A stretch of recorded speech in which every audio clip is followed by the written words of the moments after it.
پسر بچه که 14 ساله به حافظ کل قرآن میگه پدرش هر باری که از نزد حجره که پسرکش گذر میکرد صدای شیرین فرزند را میشنیده است که سوره زیبای الرحمن علم القرآن را تلاوت میکنه. پدرش میگه هر باری که من میگذشتم صدای شیرین فرزند من میشنیدم که سوره الرحمن را قرائت داره. این قصه حقیقی است برادرای عزیز.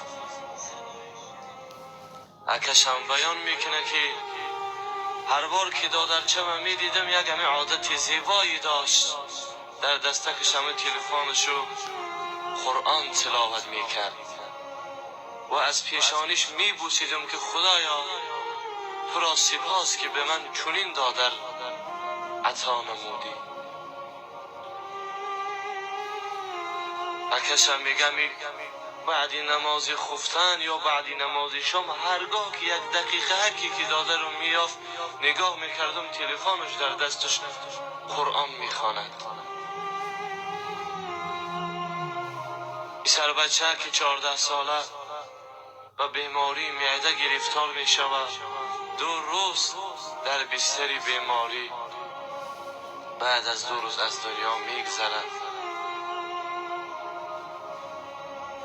پدرش میگه بعد از گذشت فرزندم دیگه خانه من نور خاندان من از من گم شد و راحتی که در وجودم بود او راحت از وجود من گم شد.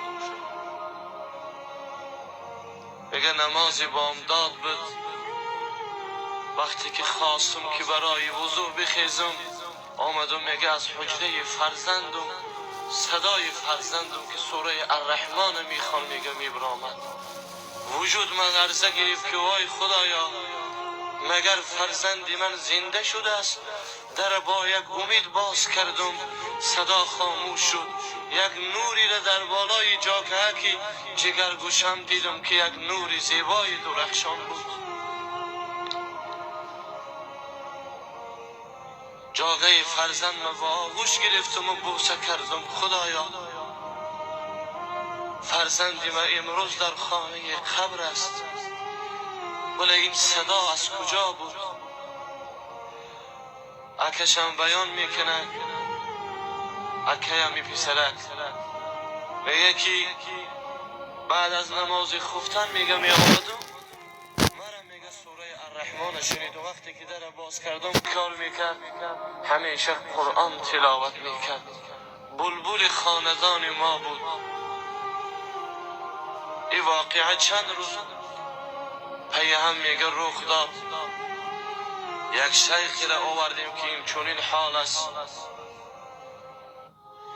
شیخ میگه آمد و بعد از نماز خفتن میگه یک جای آمدن و خود با گوشهای خود شنید صدای دلنشینی ها پسرک که قرائت میکرد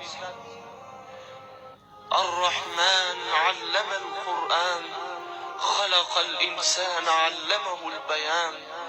با صدای شیرین خودش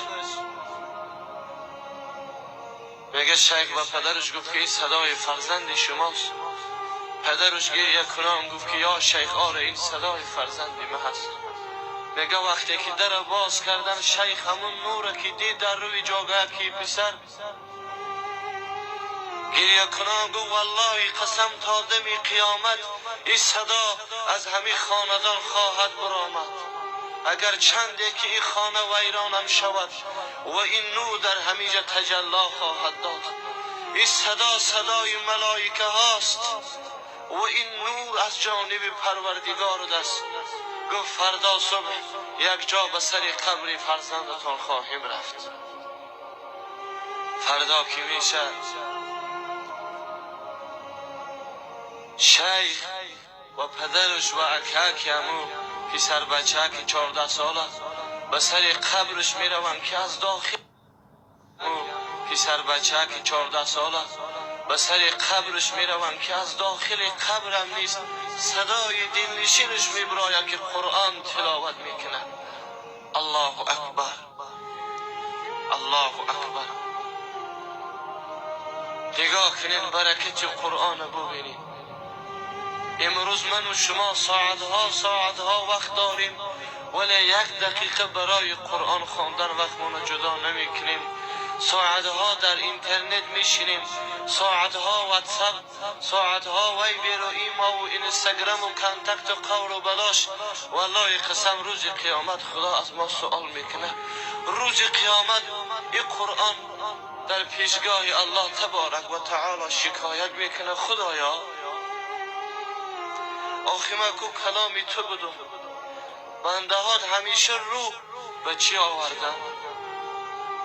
به کارهای بیفایده، ولی مرا یک بار قرائت نکردن، یک بار از محبت مرا قرائت نکردن، مرا باز نکردن، مرا نخواندن یک بار.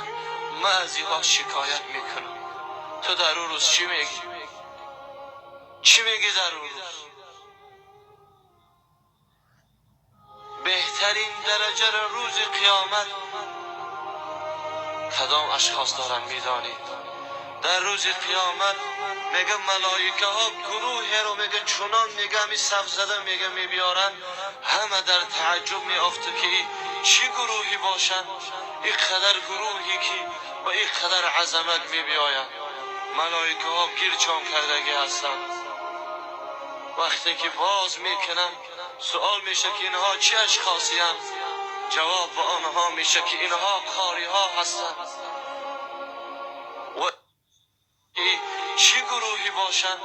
این قدر گروهی که با این قدر عظمت میبیاین. ملائکه ها گیرچان کردگی هستند. وقتی که باز میکنن سوال میشه که اینها چه اشخاصی هستند؟ جواب به آنها میشه که اینها قاری ها هستند.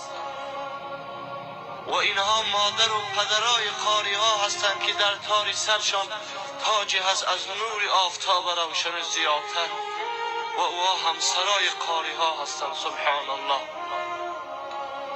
سخن می شود که همگی را داخل جنت ببریم، همگی را داخل جنت ببریم.